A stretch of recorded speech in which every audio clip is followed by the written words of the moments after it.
अब एक रिपोर्ट देखिए हमारे ब्यूरो की, ताकि आप समझ सके, जान सके कि फिलहाल उत्तराखंड में वोटिंग को लेकर क्या कुछ चल रहा है।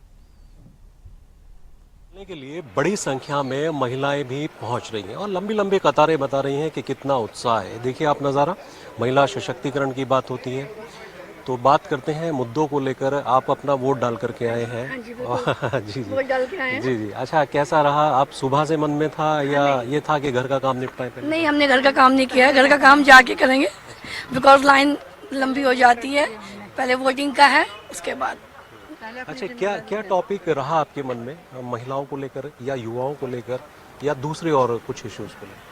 हमें ये था कि सिटीजन जो है उनकी ज़्यादा लंबी लाइन हो रही है, वहाँ इंतज़ार करना पड़ रहा। हमें इंतज़ार नहीं करना, हमें एकदम जाके वोट देनी। नहीं, मैं ये देख रहा हूँ कि महिलाएं बहुत आ रही हैं वोट देने। ऐसा पहले शायद कम होता था कि महिलाएं थोड़ा लापरवाही करती थी, घर पे अपना काम निपटाया उसके बाद। नहीं, उत्साह है ना वोट का, जागरूक है। आपसे बात करेंगे, आप कितनी बार वोट डाल चुके? आप तो युवा हैं, यूथ हैं, क्या लग रहा है आपको? Second time. नाम क्या है आपका? आकांक्षा शर्मा। अच्छा आकांक्षा, क्या लगा इस बार कि यूथ के मुद्दे मन में रहे, स्थानीय मुद्दे मन में रहे? बिल्कुल रहेंगे, उसी के चलते वोट देते हैं सब। सबके अलग अलग मुद्दे होते हैं, उसी के चलते वोट देते हैं। तो हमारा भी ऐसे ही अपना एक मुद्दा रहा है जिसके चलते हमने वोट दिए। अच्छा, फ्रेंड सर्कल में बात होती है कि भाई वोट जरूर डालना है। ऐसा तो नहीं कि कुछ फ्रेंड्स में ऐसा हो कि नहीं यार बाद में वोट दे देंगे, कोई बात नहीं यार, नहीं देंगे? ऐसा नहीं रहा, मेरे साथ ऐसा नहीं रहा। मैंने जहाँ तक देखा है सब उत्साह से इसको स्टेटस लगाते हैं और जागरूक करते हैं और लोगों को भी। तो मेरे साथ ऐसा नहीं है। आपसे भी जानेंगे इस बार क्या लगा आपको कि वोट करना ही चाहिए और किस तरह के टॉपिक मन में रहे? टॉपिक तो बाकी तो सब पूरे हैं, बस थोड़ा युवाओं को रोजगार का थोड़ा प्रॉब्लम है, बस थोड़ा महंगाई, बाकी तो सब परफेक्ट चल रहा है। महिलाओं के लिए बड़ी बड़ी बातें होती हैं, तमाम पार्टियां बातें करती हैं। क्या ऐसा होता है हकीकत में, इस तरह की जो पावर है वो महिला को मिलती है, कंधे से कंधा मिला करके चल पाती है?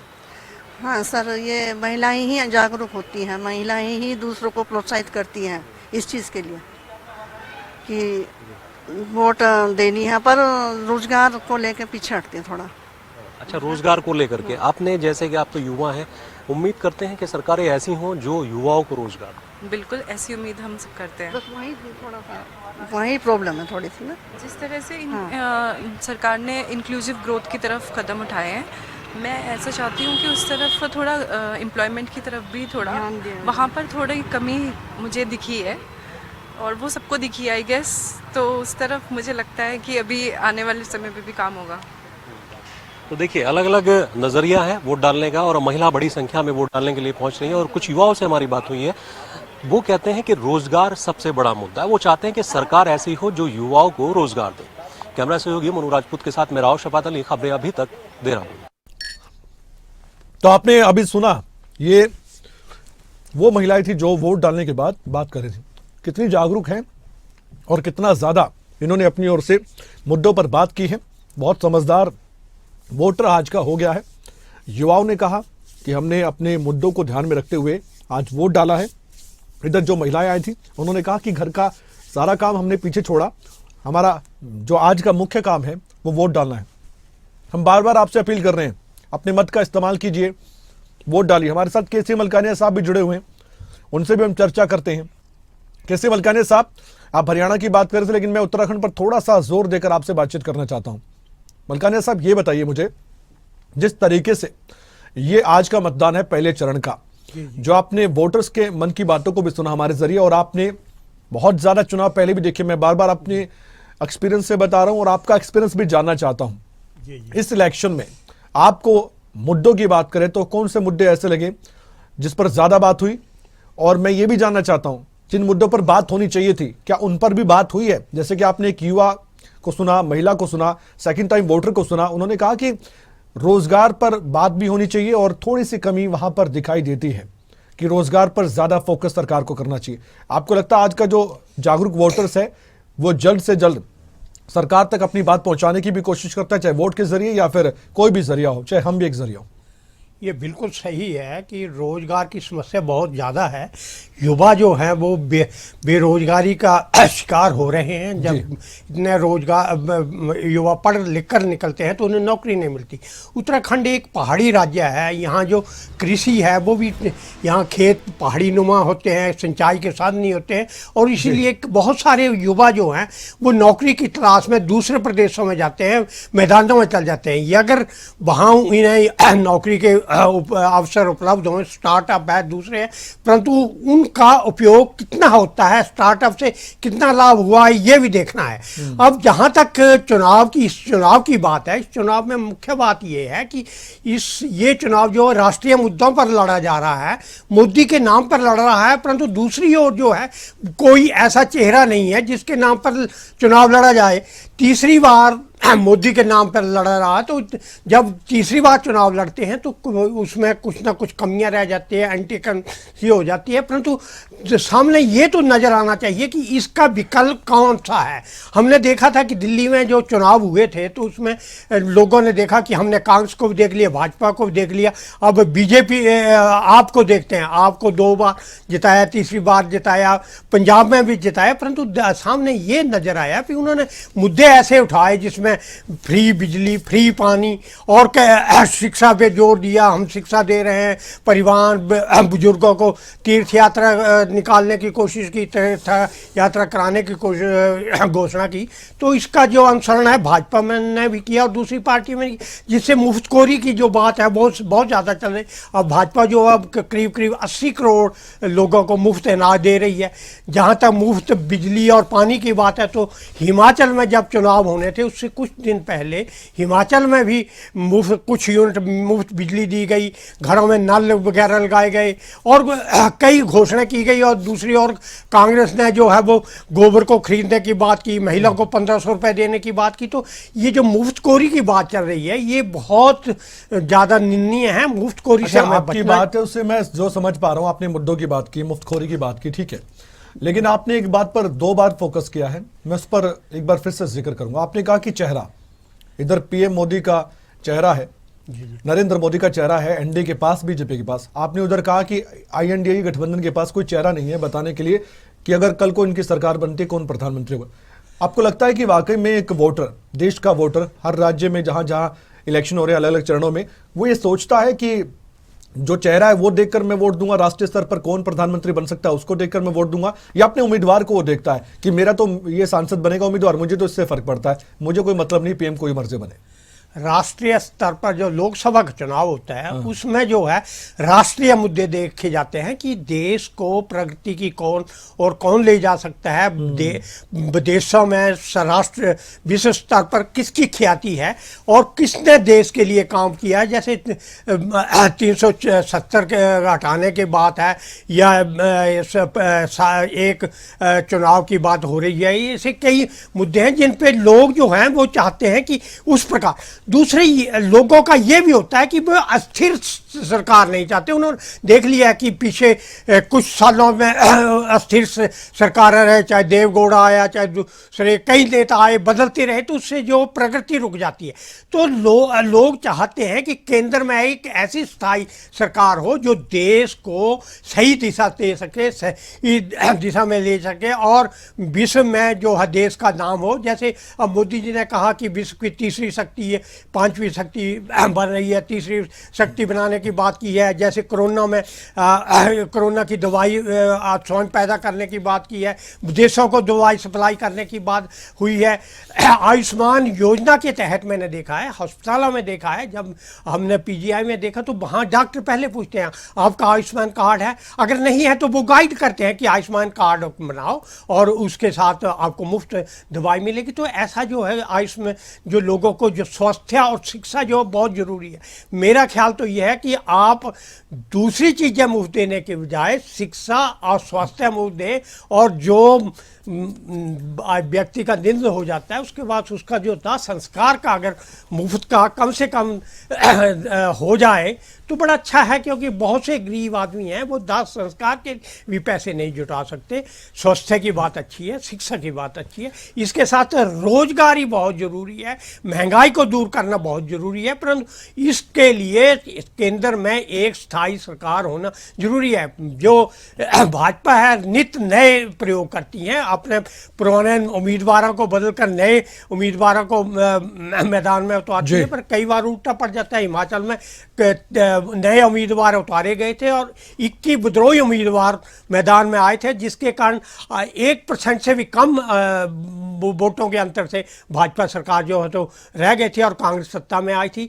अब 6 जो विधायक थे कांग्रेस छोड़कर भाजपा में चले गए, तो जो भाजपा में चले गए नए उपचुनाव हो रहे हैं, उन्हीं 6 विधायकों को भाजपा ने टिकट दी है, तो जिससे पुराने जो भाजपा कार्यकर्ता है उनमें निराशा है। और जगह भी ऐसा हो रहा है कि जो नेता दूसरी पार्टियों को छोड़कर भाजपा में आ रहे हैं उन्हें टिकट दी जा रही है, जिससे भाजपा के जो पुराने कार्यकर्ता हैं उनमें निराशा होती है। भाजपा कहते थे पार्टी विद डिफरेंस है, परंतु इन्हें भी दूसरी पार्टियों का थोड़ा बहुत अनुसरण करना पड़ रहा है और सत्ता में आने के लिए कुछ भी किया जा सकता है।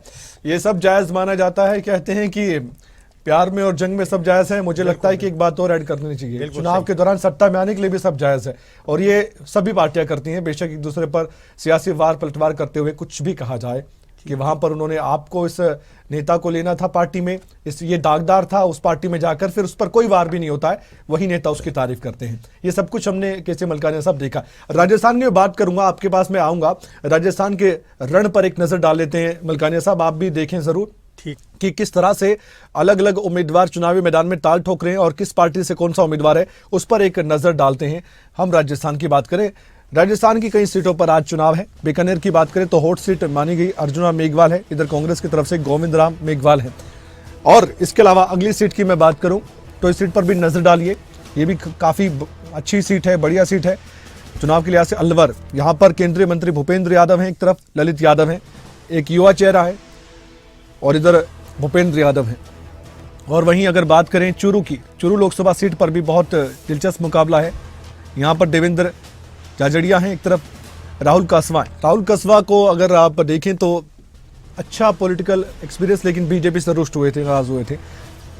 और यहाँ मंजू शर्मा बीजेपी की तरफ से हैं, ये सीट है जयपुर। इधर कांग्रेस की तरफ से भी उम्मीदवार टक्कर दे रहे हैं। भरतपुर, यहाँ से रामस्वरूप हैं, एक तरफ यहाँ संजना जाटच है। कांग्रेस पार्टी और बीजेपी में सीधे सीधे मुकाबला यहाँ पर है, कोई और पार्टी नहीं। और ये भी सीट काफी अहम है, दौसा। दोनों उम्मीदवार आपके सामने, बीजेपी कांग्रेस। ये सीट भी महत्वपूर्ण दोनों पार्टियों के लिए। समीकरण अलग अलग है हर सीट का, ये मानकर चलिएगा आप, बहुत अलग समीकरण है। इंदु देवी जाटच है यहाँ पर बीजेपी की तरफ से, इधर जो उम्मीदवार हैं वो भी कड़ी टक्कर दे रहे हैं बीजेपी उम्मीदवार को। नागौर का भी बहुत दिलचस्प मुकाबला, हनुमान बेनीवाल को समर्थन दिया इंडिया गठबंधन के प्रत्याशी मानकर चलिए। इधर ज्योति मिर्धा है, MBBS हैं ज्योति मिर्धा, इधर बेनीवाल उनको पूरी टक्कर दे रहे हैं। तो ये हमने राजस्थान की बात की। राजस्थान में अभी अभी केसी मलकानिया साहब, हाल ही में बीजेपी ने कांग्रेस को हराया, और वहां पर तो 5 साल कांग्रेस 5 साल बीजेपी हमने कई बार देखा है। लेकिन अब की बार का जो इलेक्शन है वो हमने देखा कि उम्मीद कांग्रेस पार्टी को थी, इतनी बड़ी योजनाएं लागू की, अशोक गहलोत ने काम किया। अशोक गहलोत को जादूगर कहा जाता है राजनीति का राजस्थान में, लेकिन उनका जादू चला नहीं, वो इतने छा नहीं पाए लोगों के बीच। वो गए जरूर, एक फेवरेट नेता के तौर पर भी उभरे, और जब इलेक्शन बहुत चरम पर था विधानसभा का, तब भी ऐसा लग रहा था कि मानो वो कांग्रेस पार्टी की नैया को पार लगा देंगे, लेकिन ऐसा नहीं हुआ। अब जो विधानसभा चुनाव का नतीजा था और अब लोकसभा चुनाव हो रहे हैं, इसमें जो सीटों पर आज के मतदान की बात करूं, आपको लगता है कि फर्क पड़ता है? जो हवा विधानसभा चुनाव में चल रही होती है उसके कुछ महीने बाद लोकसभा का चुनाव है, या जैसे कि मैं हरियाणा का भी एग्जाम्पल लूं, आज जब लोकसभा चुनाव को कोई भी नतीजा आता है 4 जून को, तो कुछ महीनों बाद, 3 महीने 4 महीने बाद इलेक्शन है हरियाणा में, तो उससे फर्क पड़ता है? या विधानसभा का आप अलग देखते हैं मामला, लोकसभा का अलग देखते हैं मामला? देखो कई बार तो फर्क पड़ जाता है कि लोकसभा में कौन सी पार्टी जीती है, तो जब विधानसभा चुनाव आते हैं तो थोड़ा बहुत फर्क पड़ता है, थोड़ा बहुत। परंतु विधानसभा में जो होते हैं वो मुद्दे बिल्कुल अलग होते हैं। ओके। विधानसभा में जो चेहरा है वो भी अलग होता है। विधानसभा चुनावों में कई बार क्षेत्रीय पार्टियां हावी रहती हैं। अब हरियाणा में अगर देखा जाए तो आज तक जो इनलो थी, चौधरी देवीलाल की पार्टी थी, वो हावी रही है और वो सत्ता में भी रही है। आप देखेंगे कि ये जो भारतीय जनता पार्टी है वो छोटे भाई के रूप में आई थी। भाजपा जो है इसका गठबंधन बनकर सरकार में आती रही है। पंजाब में देखे जाए तो श्रोमणी अकाली दल जो है वो बड़े भाई के रूप में आता रहा है। भारतीय जनता पार्टी जो वो छोटे गठबंधन के रूप में छोटे भाई के रूप में आती रही। अब ये जो दो पार्टियां हैं, पारिवारिक पार्टियां गिनी जाती हैं। अब हरियाणा में जो इन लोग है वो 2 फाड़ की जगह 3 फाड़ कह दें, ये कई टुकड़ों में बढ़ चुकी है। तो एक रणजीत चौटाला भाजपा में है, तो दुष्यंत चौटाला जेजेपी में है, अभय चौटाला इन लोग में है। तो इस प्रकार जो है ये परिवार फट चुका है। इसी प्रकार पार्टियां बढ़ चुकी हैं और तीनों ने अपने उम्मीदवार खड़े किए हैं। इसी प्रकार जो पंजाब में हालत है वो श्रोमणी अकाली दल की भी ऐसी है। अब श्रोमणी अकाली दल अलग चुनाव लड़ रहा है, भाजपा अलग चुनाव लड़ रही है। तो उसमें ये जो देखा गया कि जो किसान आंदोलन हुआ है उसका जो प्रभाव है लोकसभा चुनावों में ना पड़े, इसलिए अकाली दल ने समझौता करने से इनकार कर दिया। पहले से कोशिशें चलती रही कि हम समझौता करें। इसी प्रकार हरियाणा में जेजेपी जो है, भाजपा को ऐसा लगा कि जेजेपी के कारण हो सकता है कि भाजपा को नुकसान हो जाए। किसान आंदोलन का जो फर्क है वो जेजेपी पर ज़्यादा पड़ेगा, तो इसलिए हम अलग अलग चुनाव लड़ेंगे।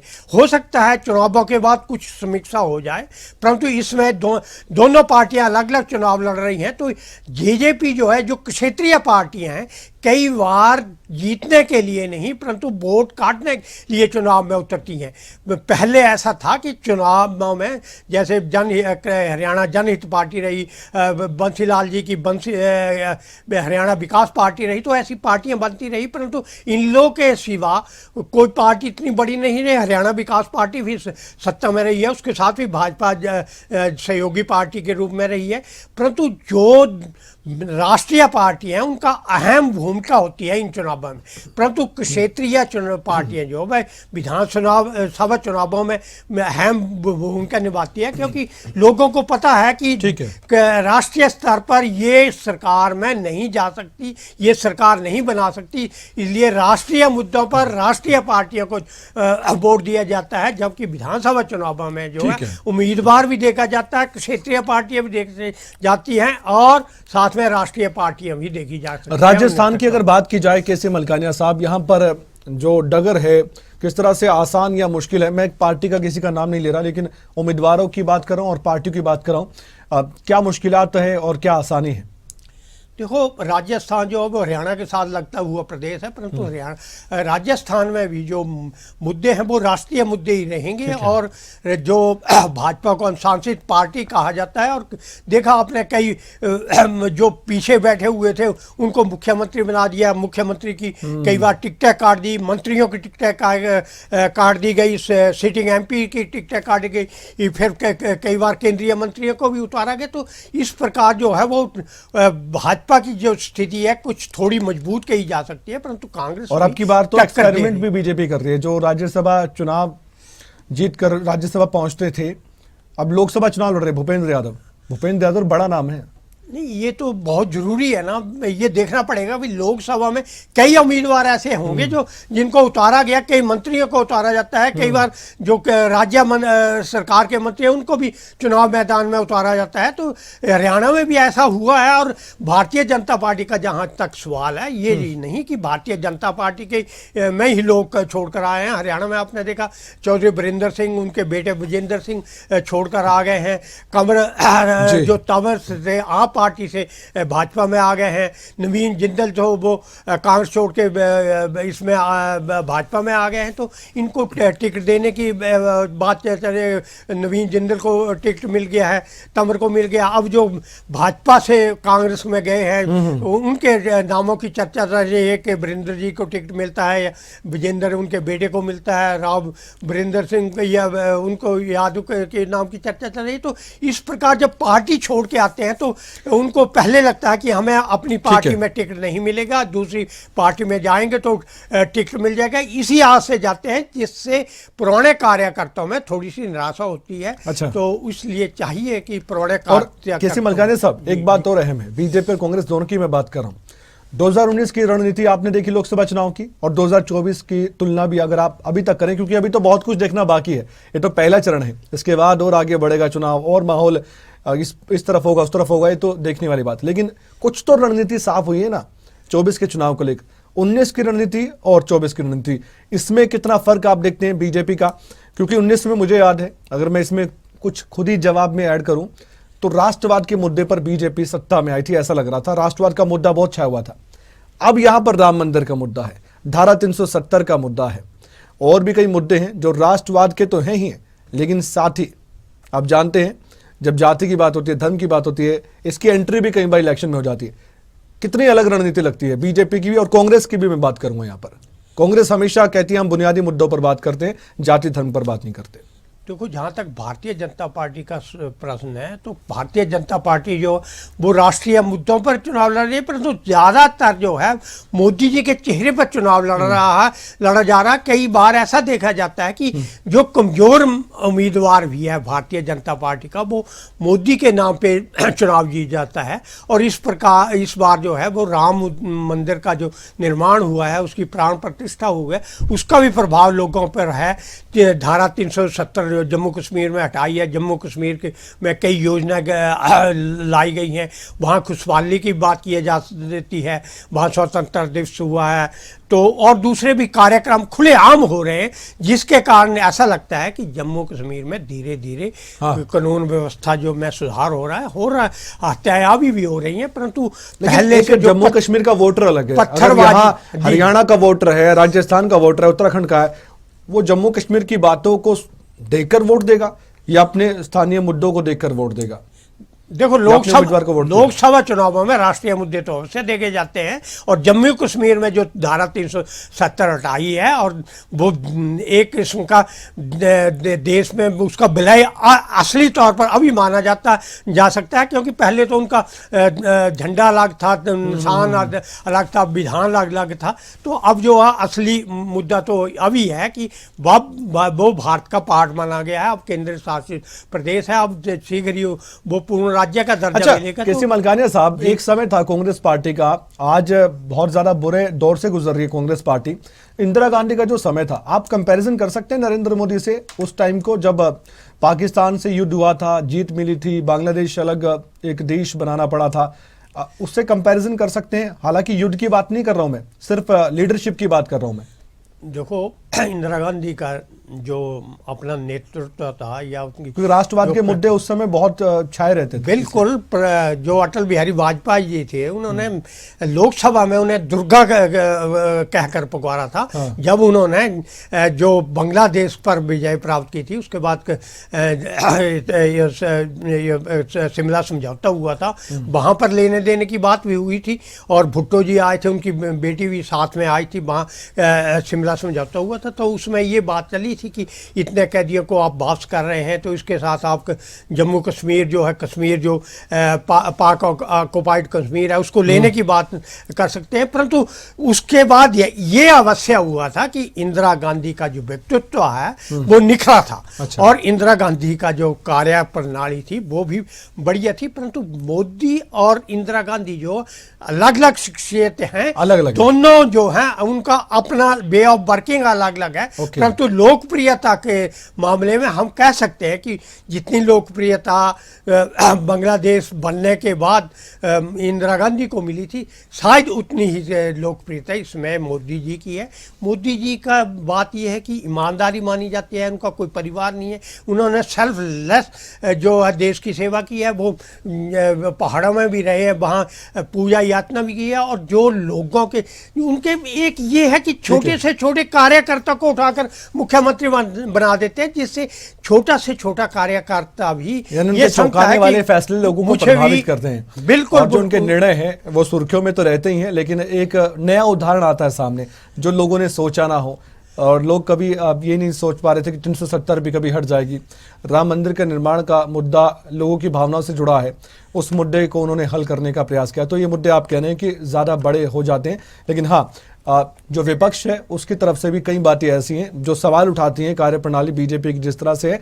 इन दोनों की हम आगे भी बात करते रहेंगे। केसी मलकानिया साहब, हरीश रावत जो कि पूर्व मुख्यमंत्री हैं उत्तराखंड के, उनकी हम बात करने जा रहे हैं। उत्तराखंड में 5 लोकसभा की सीटें हैं, 5 लोकसभा की सीटों को लेकर मतदान लगातार चल रहा है और उनके बेटे भी चुनावी मैदान में है।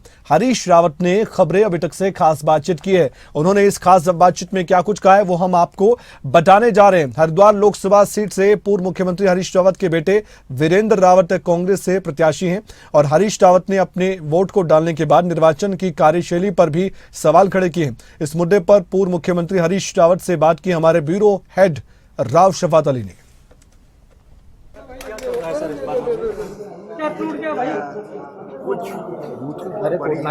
धीमी है प्रक्रिया और जो मेरी सूचनाएं हैं जहाँ मैंने वोट किया है वो तो अभी खाली पड़ा, लेकिन अन्य बूथों पर ये स्थिति नहीं है। ये गर्मी है और उस गर्मी में जो है लोगों को ज़्यादा देर लाइन पर लगाए रहना पड़ेगा, तो इससे मतदाता डिस्करेज होगा। एक तरफ चुनाव आयोग मतदाताओं को इनकरेज करने के लिए संपूर्ण ताकत लगा रहा है और दूसरी तरफ से ये पोलिंग बूथ जहाँ ये चीज़ें प्रक्रिया जो है स्वाभाविक रूप से पूर्ण होनी है और वहाँ यदि जो है मतदाता को हतोत्साहित किया जाएगा वोट डालने के लिए, वो निंदनीय है और ये दंडनीय नहीं। मैं फेसबुक पर भी डाल चुका हूँ और मैंने संबंधित अधिकारियों से मिला है। क्या लग रहा है इस बार दूसरे मैदान में पूरी ताकत चुनाव प्रक्रिया ऐसी होती है, एक बार आप होते हैं, ये पुत्र का सवाल नहीं पार्टी का सवाल भी है और फिर पुत्र भी तो पार्टी का वर्कर भी लोगों की कृपा। लेकिन अब एक समय आता है जब आपको आगे पीछे होना पड़ता है, दूसरों को आगे करना पड़ता है। अब मेरी स्थिति ऐसी नहीं है, मैं बहुत फ्रंट से एक आखिरी सवाल, 5 लोकसभा सीटों में क्या मान रहे हैं सर, किस तरह के परिणाम आ सकते हैं? 5 में कांग्रेस जीत रही है और अप्रत्याशित परिणाम लोग बदलाव के लिए। शुक्रिया बात करने के लिए। तो हरीश रावत अपना वोट डालने के लिए आए थे और दावा कर रहे हैं कि उत्तराखंड की 5 लोकसभा सीटें कांग्रेस जीत रही है। कैमरा सहयोगी मनोज राजपूत के साथ मैं राव शफात अली, खबरें अभी तक देहरादून। हमारे साथ केसी मलकानिया साहब वरिष्ठ पत्रकार लगातार जुड़े हुए हैं। आपने देखा अभी सुना केसी मलकानिया साहब, ईवीएम की बात करें तो प्रियंका गांधी को मैं सुन रहा था 2 दिन पहले का उनका बयान मैं कोट करता हूं। उन्होंने कहा कि अगर सब कुछ ठीक ठाक रहा, ईवीएम ठीक ठाक रही तो 180 से ज़्यादा नहीं सीटें आने वाली बीजेपी के एनडीए की। और हरीश रावत की शिकायत आपने सुन ली है, अभी से वो कह रहे हैं कि ठीक ठाक नहीं चल रहा और कार्यशैली पर सवाल उठाए हैं। किसकी उठाए हैं ये आप जानते हैं, मानते हैं। क्या लगता है आपको, इस पर क्या कहेंगे? देखो, जब चुनाव होता है तो अलग अलग बातें सामने आती है। जो पार्टी को थोड़ा लगता है कि हमारे पक्ष में मतदान कम हो रहा है तो कह रहे हैं, जैसे कह रहे थे कि मतदाता को हतोत्साहित किया जा रहा है, उनको सुविधाएं नहीं दी जा रही है, धूप में खड़ा होना पड़ रहा है, तो ऐसी बातें आम चलती हैं। और अब ये बात कही जा रही है कि जो मतदान है वो वोटिंग मशीन की द्वारा ना होकर मतपत्रों के से द्वारा किया जाए। तो हिमाचल में मैं कहता हूं कि आप 1% से कम मतों से जीते थे तो तब आपकी जो वोटिंग मशीन थी तब ठीक थी। अब चंडीगढ़ में जो मेयर का चुनाव हुआ था वो तो मतपत्रों से हुआ था और मतपत्रों से होने के कारण ही आपका जो उम्मीदवार है उसमें हार गया था। तो जो चुनाव अधिकारी था तो आप मतपत्र सामने लाए थे और मतपत्र लेकर ही आपने वहाँ बड़ी बात यह है कि मलकानिया साहब ईवीएम को लेकर सुप्रीम कोर्ट में भी सुनाई हुई, फैसला भी सुरक्षित सुरक्षित रखा गया, अभी हाल ही की बात है। तो ये बात है, आप कितनी देर लटका सकते हैं। मुझे पता है नलिनी सिंह हुआ करती थी जब चुनाव होते थे तो उत्तर प्रदेश में ये वो बूथों के बूथ लौट कर ले जाते थे, तो वो दिखाती थी। तो एक बार लल्लू ने, आप आए थे ना, आपने दिखाया था उसको बूथ लूटते हुए, ये आप गलत दिखाते हैं, कहती है उसको सामने आ रहा। तो मत अंदर जाकर ठपा ठप उसमें मत पत्रों पे वोटें लगती थी। अब इसके वोटिंग मशीन के द्वारा वोट नहीं पड़ते हैं में, तो क्या होता है, उससे लंबी प्रक्रिया लंबी हो जाती है, जो मत पेटियां लूटी जा सकती हैं और उसमें चुनावों में मतगणना में भी देरी होती है। हम आगे बढ़ रहे हैं, 21वीं सदी की ओर बढ़ रहे हैं। अब आप तो कल को कहेंगे कि मोबाइल जो है, मोबाइल में डाटा चोरी हो जाता है, आपके बैंक अकाउंट खाली हो जाते हैं, तो हम इन सब चीज़ों को बंद कर दें। कहाँ तक हम जाएंगे? अगर आप जीत जाते हैं तो आप कहते हैं कि जो ये है वोटिंग मशीन का जो है वो गलत है, इसको हैक किया जा सकता है, ये ऐसा हो सकता है। जब आप वोट दबाते हैं तो बीजेपी में चलता है, परंतु चुनाव आयोग ने इनको सामने बुलाया था कि आप सामने बैठकर हैक करके दिखाए। तो ये तो चुनाव में बहाने होते हैं जब पार्टी को लगता है कि हमारी जो जीत है वो सामने निश्चित नहीं है। तो इसीलिए तो आप गठबंधन भी बना रहे हैं, परंतु आपको कोई एक नेतृत्व देने में अक्षम है। आपके पास कोई नेतृत्व नहीं है जो प्रधानमंत्री का मुकाबला कर सके। प्रधानमंत्री का जी, उत्तराखंड की मैं बात करूंगा। एक बड़ी खबर सामने आ रही है, उत्तराखंड में सभी 5 सीटों पर मतदान का अपडेट आपको दे दे। उत्तराखंड में बीजेपी कांग्रेस के बीच कड़ी टक्कर मानी जा रही है। उम्मीदवारों की किस्मत ईवीएम में कैद होने जा रही है। 4 जून को 55 प्रत्याशियों के भाग्य का निर्णय होगा। प्रदेश में यानी कि उत्तराखंड में 83,37,914 मतदाता मतदान कर रहे हैं। प्रदेश में शराब की दुकानें आज पूरी तरह से बंद है, ड्राई डे है। उत्तराखंड के सभी स्कूलों में आज छुट्टी है। 1 लाख से ज्यादा सुरक्षाकर्मी संभाल रहे हैं सुरक्षा का जिम्मा। सभी पोलिंग बूथ पर सुरक्षा के पुख्ता इंतजाम हैं। लाइव अपडेट्स लगातार खबरें अभी तक दे रहा है। हमारे साथ नासिर हुसैन जुड़ चुके हैं, उनसे हम बातचीत भी करते हैं, अपडेट लेते हैं और कुछ देर बाद जुड़ने जा रहे हैं। उससे पहले एक और अपडेट आपको दे दें। त्रिवेंद्र सिंह रावत जो कि हरिद्वार लोकसभा सीट से प्रत्याशी हैं, पूर्व मुख्यमंत्री हैं और वो भी चुनावी मैदान में हैं। त्रिवेंद्र रावत से भी खबरें अभी तक ने खास बातचीत की है। सबसे पहले त्रिवेंद्र रावत का बयान सुनवाते हैं, उन्होंने क्या कहा आज के दिन को लेकर, वोटिंग डे को लेकर। त्रिवेंद्र सिंह रावत जी हमारे साथ हैं, अपना वोट कास्ट करके वो निकले हैं। सर, नई डेजिग्नेशन की ओर बढ़ते हुए आप मुख्यमंत्री रहे हैं, आप विधायक रहे हैं, लेकिन अब सांसद की तरफ। हाँ, अब नया सफर शुरू होगा और मुझे लगता है कि जीत की गारंटी है। सर, क्या अपील करना चाहेंगे इस बार, क्योंकि वोटर्स भी बढ़े हैं काफी और इस बार कहा जा रहा है कि मतदाताओं से यही कहना चाहूँगा कि देखिए, हम अपने बच्चे के भविष्य के लिए, परिवार के लिए हम लोग 100% प्रयास करते हैं और देश के लिए भी हम लोगों को ये मतदान हो रहा है, देश के लिए हो रहा है, तो हमारी कोशिश होनी चाहिए कि सब लोग मतदान करें। सर, कुछ युवा इसको लापरवाही से लेते हैं, वो सोचते हैं कि आज छुट्टी का दिन है, उनके लिए कुछ अपील करें? नहीं, देखिए, आज का युवा बहुत जागरूक है। मुझे पूरे इलेक्शन में जिस तरह से युवाओं की भागीदारी मैंने देखी है कैंपेनिंग में, वो हमारे युवाओं की जागरूकता को परिलक्षित करता है। सर, एक बार वोट कास्ट जो करके आए हैं, थोड़ा सा निशान दिखा दीजिए। सर, क्या संभावनाएं लग रही हैं इसमें? ये मेहनत बिल्कुल 100% तो त्रिवेंद्र सिंह रावत जी अपना वोट कास्ट करके भी निकले हैं और डिफेंस कॉलोनी में इस वक्त मौजूद थे और ये जो नज़ारा है ये उसी बूथ का है जहां पर त्रिवेंद्र जी ने अपना वोट डाला है। रूम नंबर 2 में यहाँ पर त्रिवेंद्र जी पहुंचे थे और वोट डालने के बाद हमारी उनसे बात हुई है और इस बार दावा कर रहे हैं कि वही हरिद्वार की लोकसभा सीट से जीत करके आएंगे। कैमरा सहयोगी मोनू राजपूत के साथ मैं राव शफात अली, खबरें अभी तक देहरादून। और वहीं बीजेपी के प्रत्याशी अनिल बरूनी का बयान भी सुनाते हैं, उन्होंने क्या कहा वोटिंग डे को लेकर, आइए जानते हैं। बहुत जबरदस्त जन समर्थन है, चारों तरफ बहुत ज्यादा, एकदम देखते ही लग रहा है कि 400 पार पूरा साकार होने वाला है। जितने लोग मतदान केंद्रों में खड़े हैं उनके चेहरे ही बताते हैं कि चेहरे कमल की तरह खिले हुए हैं, तो बहुत स्पष्टता से दिखता है कि बहुत 400 पार होने वाला है। क्या विजन रहने वाला है सर 5 साल का, अगर चुन के आप आते हैं तो क्या पौड़ी गढ़वाल की जनता के लिए आप करने वाले हैं? पौड़ी गढ़वाल एक बहुत बड़ा भौगोलिक दृष्टि से बहुत बड़ा इलाका है। यहाँ पर लोगों को पर्यटन के साथ जोड़ना, उनकी पर्यटन और तीर्थाटन को उनकी इकोनॉमी के साथ जोड़ना, यहाँ पर विकसित गढ़वाल बनाना, लोगों की समस्याओं का समाधान करना, पौड़ी में एक नया पर्यटक का केंद्र का उसको बनाना, आकर्षण का केंद्र बनाना, कोटद्वार में एक राष्ट्रीय स्मारक कण्वाश्रम बनाना, रामनगर में वन्यजीव जो टूरिज्म है उसकी कैपिटल बनाना, केदारनाथ और बद्रीनाथ के इलाके का और उसको तीर्थाटन के साथ जोड़ना, ऋषिकेश को वेलनेस का केंद्र बनाना, ये सारे हमारे चीजें हैं, उनको हम पूरा करेंगे। पिछली बार 300 पार का नारा था, इस बार 400 पार। तो पिछली बार 300 पार का नारा था तो हमने 300 पार किया, इस बार 400 पार का नारा तो 400 पार करेंगे। इस सवाल से कांग्रेस के लोग कह रहे हैं आप बाहर गए हैं, यहाँ के सवाल देंगे, क्या कहना चाहिए? ऐसा अब हम अपने ग्राउंड पर मौजूद संवाददाताओं के पास आपको लिए चलेंगे। सबसे पहले हम पोलिंग बूथ की तस्वीरें भी आपको दिखा रहे हैं।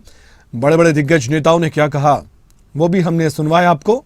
अब आपको ग्राउंड की रिपोर्ट दिखाने का समय है, वो भी लाइव, वोटिंग लाइव हम आपको दिखा रहे हैं और लगातार अपडेट्स खबरें अब तक पर महा कवरेज के जरिए आप देख पा रहे हैं। मनीष उपाध्याय विकासनगर से हमारे साथ जुड़ चुके हैं और वहीं अब देहरादून से भी जुड़ेंगे हमारे साथ। हरिद्वार लोकसभा सीट को लेकर भी जानकारी देंगे नासिर हुसैन, उनसे भी बातचीत करेंगे। सबसे पहले मनीष, कहाँ मौजूद है, कौन से पोलिंग बूथ पर मौजूद है, किस तरह का उत्साह आप मतदाताओं में देख रहे हैं? आज बड़ा दिन है वोटर्स के लिए, वोटर्स डे कहें, वोटिंग डे कहें। मैं इस समय विकासनगर क्षेत्र में मौजूद हूँ।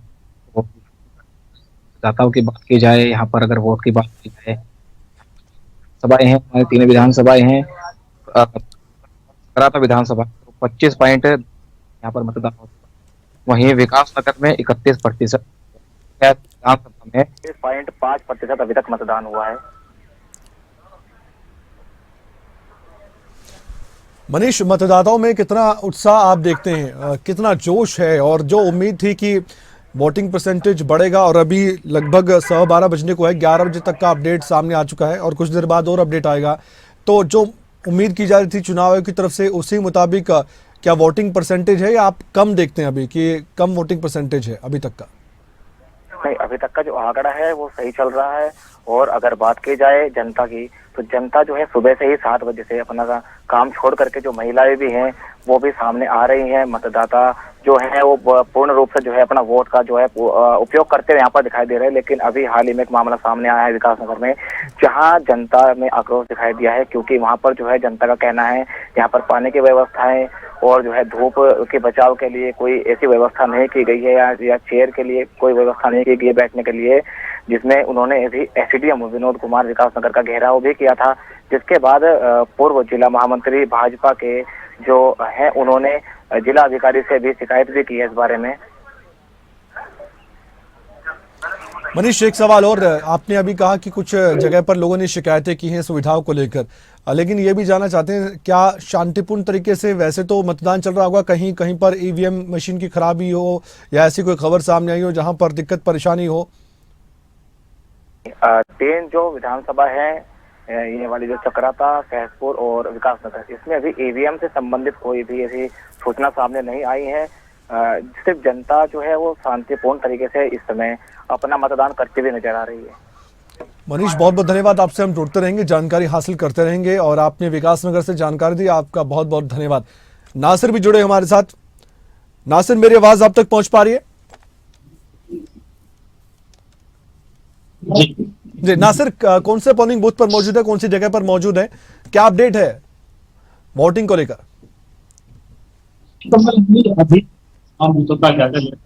जो मुख्य निर्वाचन अधिकारी है उनकी प्रेस कॉन्फ्रेंस में पहुंचे थे, क्योंकि उन्होंने 11 बजे तक का अपडेट दिया है कि कितना मतदान अब तक हो चुका है।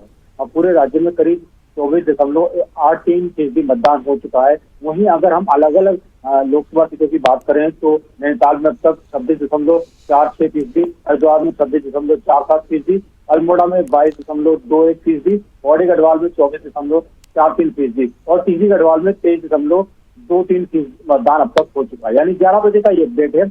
और सबसे बड़ी बात यह है कि जैसे कि हम सुबह से बता रहे हैं कि लगातार इस बार जो अलग अलग मतदान स्थलों पर जो भीड़ बढ़ रही है उससे अंदाजा लगाया जा सकता था कि इस बार मतदान 30% बढ़ेगा। वही जब जो 11 बजे तक का अपडेट आया है उसमें साफ तौर पर जो अपर मुख्य चुनाव अधिकारी हैं उन्होंने साफ तौर पर कहा है कि इस बार मतदान 30% बढ़ रहा है, क्योंकि 11 बजे तक पिछले 2019 में जो 11 बजे तक का जो मतदान प्रतिशत था वो करीब 23% था, लेकिन अब 11 बजे तक करीब 24% से ज्यादा हो चुका है। तो कुल मिलाकर कह सकते हैं कि इस बार क्योंकि जिस तरीके का उत्साह लोगों में नजर आ रहा है उससे साफ बात यह है कि कहीं ना कहीं इस बार मतदान प्रतिशत बढ़ने की संभावना पूरी तरीके से जताई जा रही है। कमल, बहुत बहुत शुक्रिया जानकारी देने के लिए आपका नासिर। आपने भी ग्राउंड रिपोर्ट दिखाई है। हमारे संवाददाता समय समय पर आपको अपडेट्स देते रहेंगे और एक एक करके हम जानकारी आप तक पहुंचा रहे हैं। इसके साथ ही उत्तराखंड की 5 सीटों के लिए प्रथम चरण का मतदान लगातार जारी है। उत्तराखंड के राज्यपाल की बात करें, जिन्हें प्रथम नागरिक भी कहा जाता है, प्रथम नागरिक रिटायर्ड लेफ्टिनेंट गुरमीत सिंह ने जूनियर हाई स्कूल गढ़ी कैंट में पहुंचकर अपनी पत्नी के साथ अपने मत का इस्तेमाल किया। इस मौके पर राज्यपाल गुरमीत सिंह ने कहा कि उन्हें अपना मतदान करके बेहद खुशी हो रही है।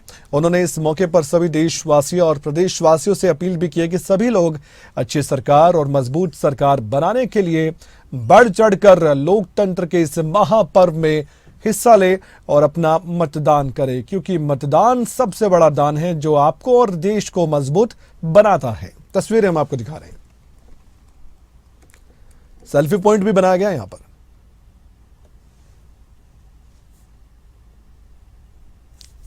सबसे पहले आपको आज के इस महाउत्सव महापर्व की बहुत बहुत शुभकामनाएं। अत्यंत सौभाग्य का दिन है और जो एक्साइटमेंट, जो पार्टिसिपेशन मैं देख रहा हूं अपने आप, ये सबको हमको हमारा जो विश्वास लोकतंत्र में है उसको सुदृढ़ करता है। सबसे बड़ा दान मतदान है और ये हर एक मतदाता का अधिकार भी है और कर्तव्य भी है। और मुझे खुशी है कि हमारे सब साथी बहुत बढ़ चढ़कर बड़ी संख्या में आज इसके अंदर में पार्टिसिपेट कर रहे हैं। I can feel the participation, जो हर्ष, उत्साह और एक गर्व की बात है। और सबसे बड़ा जो हमारा सौभाग्य है कि पूरे विश्व के अंदर में सबसे बड़ा लोकतंत्र भारत है। राष्ट्र की प्रगति के लिए लोकतंत्र के इस महापर्व के अंदर में पार्टिसिपेट करना हम सबकी जिम्मेवारी है।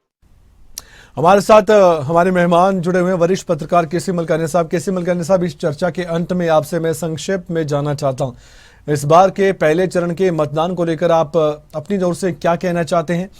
चुनाव को लेकर भी, प्रत्याशियों को लेकर भी, पार्टियों को लेकर भी और वोटर्स को लेकर भी, और जिन स्टेट में चुनाव हो रहे हैं उनको लेकर भी। देखो, लोकतंत्र का ये एक बहुत बड़ा पर्व है। ये 102 सीटों के लिए मतदान हो रहा, पहले चरण का मतदान है। तो मतदान एक ऐसा पर्व है जिसको साथ हम देश की सत्ता बदल सकते हैं, रंक से लेकर राजा तक को बदल सकते हैं। अब मुझे याद है कि इस देश में फूलन देवी जैसे जो डकैत थे उनको भी MP बनाया, आतंकवादी भी गए और बहुत बहुत बड़े राजा लोग जो हैं वो भी चुनाव लड़े और हार भी गए। तो लोकतंत्र में बहुत बड़ी शक्ति है। हमने बहुत कुछ देखा है। कई बार ऐसा लगता है कि ये बहुत बड़ा नेता है, बहुत बड़ा वकील है, एडवोकेट है, परंतु अब हमने पिछले दिनों हिमाचल में देखा था कि सिंघवी जैसे जो बहुत बड़े वरिष्ठ वकील थे और जिनके पास बहुत बहुमत था, कांग्रेस का इतने 34 सदस्य थे, परंतु फिर भी वो चुनाव हार गए। तो चुनावों के द्वारा आप सत्ता बदल सकते हैं। अपने जो वोट्स की शक्ति से आप देश को किस दिशा में ले जाना चाहते हैं, कौन सी पार्टी को आगे लाना चाहते हैं। आप एक लोकतंत्र में डिफेक्टिव मैंडेट देते हैं या किसी को पूर्ण तौर की पूर्ण सत्ता देना चाहते हैं, बहुमत की सरकार देना चाहते हैं, परंतु आप लोगों का रुझाव इसी ओर होता है कि जिसको सत्ता में लाना है उसको पूर्ण बहुमत के साथ सत्ता में लाए और कम से कम 5 साल तक उसका कामकाज देखो। अगर कामकाज सही नहीं है तो उसको बदल दो, परंतु कई बार उनके पास कोई विकल्प नहीं होता है और कई बार बार बार उसी पार्टी को सत्ता में लाना तो पड़ता है। बिल्कुल। और पहले चरण के मतदान के लिए अपील लगातार की जा रही है। केसी मलकानी साहब, बहुत बहुत शुक्रिया, आप हमारे साथ जुड़े, आपने अपनी राय भी रखी और इस चुनाव के बारे में भी विस्तार से आपने बताया। बहुत बहुत शुक्रिया आपका।